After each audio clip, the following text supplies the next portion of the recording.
fayoobi samaha gabadhoohane aayaha aragtida fayoobi. nabaday daawadayaal ku soo dhawaada barnaamijkeena saaka oo aynu ku soo qaadanayno qarax xalay ka dhacay Garowe oo ku dhintay gudoomiyihii Nugaal. waxa kale oo barnaamijka kaga hadli doona saameynta dhaqaale ee uu caalamka u keenay xanuunka COVID-19. Somaliland oo soo saartay go'aan lagu joojinayo safarada ka imanaya Yurub iyo Ameerikaba. aan ku hormarnay ugu horeyn qaraxaasi ka dhacay Garowe iyo waxyeelada ka soo gaadhay dhimasho iyo dhaawacba. qaraxa ayaa ka dhacay xalifinimadii afka hore ee saldhigga dhexe ee magaalada Garowe waxaana waxyeelo ka soo gaartay 3 qof oo ka mid ahaa gudoomiyihii gobolka Nugaal oo markii dambe u geeriyooday dhaawac ka soo gaaray qaraxa.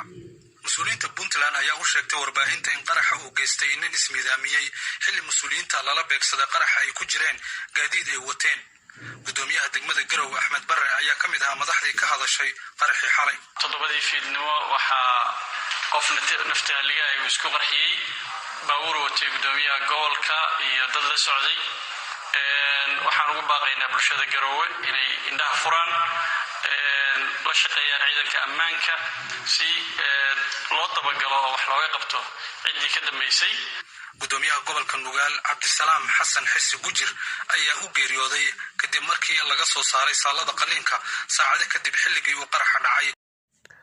Guddida ka hortagga masiibooyinka iyo cudurrada COVID-19 ee Somaliland ayaa shalay shir jaraa'id oo ay yeesheen waxa ay ka soo saareen go'aamo ay ku baajinayaan safarada ka imanaya Yurub iyo Ameerikaba.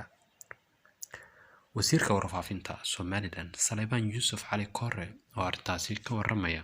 guddigu maalin kasta si istaba jooga ayuu u soo saaray go'aamo marba fikirka la qaadanaya uu yahay mid ummadda dan u ah.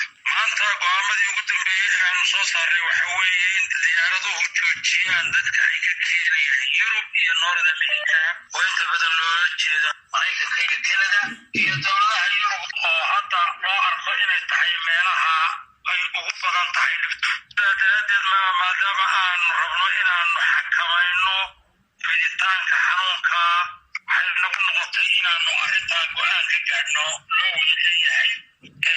dhammaan go'aankaasina wuxuu dhaqan gelayaa maanta ayuu dhaqan gelayaa. kuwa aanu hore u joojinayna waa jiraan.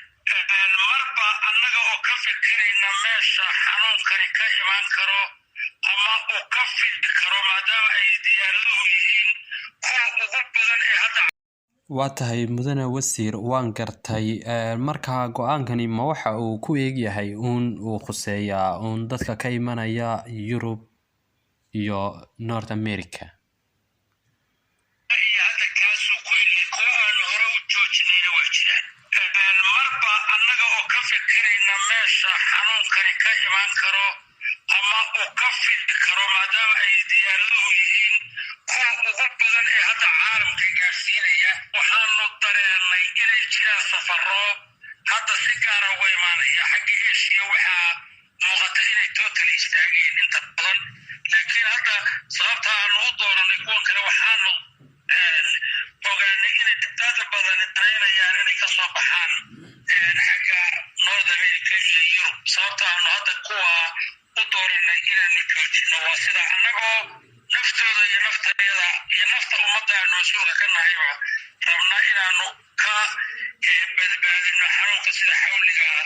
kusii dhawaanay barnaamijka iyo gabagabadiisii bal haddaba markaana aynu eegno sida uu saameeyey xanuunkan COVID-19 dhammaanba dhaqaalaha adduunweynaha gaar ahaan waddanka Maraykanka saameynta uu ku yeeshay.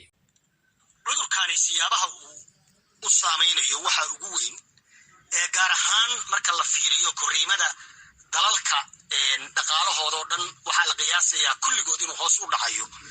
sida badan waxaad moodaa dhammaantood inay isaga mid yihiin xagga isu gudubkii badeecadaha oo aad u yaraanaya, shaqo la'aanta oo si xad dhaafa u badanaysa, ganacsatada yaryar iyo badeecadaha waad moodo inay maaragtay run ahaantii wax soo saarkoodii aad u dhacayo oo dalalkii badeecada soo saari jiray iyo kuwii loo gudbin jiray iyo waxaan loo yaqaan yaqaan supply chainka ama la isaga gudbiyo badeecadii la isu dirayo maraakiibta iyo lagu qaadayay oo iyaguna aad u yaraanaya waxay kaloo abuuraysaa haddana oo dadkoo dhani runtii aanay ka soo kaban karin waxa weeye ganacsatada yaryar oo makhaayadaha iyo leh waxyaabaha maalintaas ama bishaas kaliya ay ku shaqayn karaan iyo shaqaalihii mushahaarka ku taxalluqay oo u shaqaynaya iyaga kuwaasna si gaara buu u taaban karaa arrintaas waxaad moodaa maraykanka inay weliba si gaara u taabanayso sababtoo ah maraykanku ma aha sida wadamada masalan Canada iyo oo khayraadkooda iyo Ruushka iyo oo u isticmaala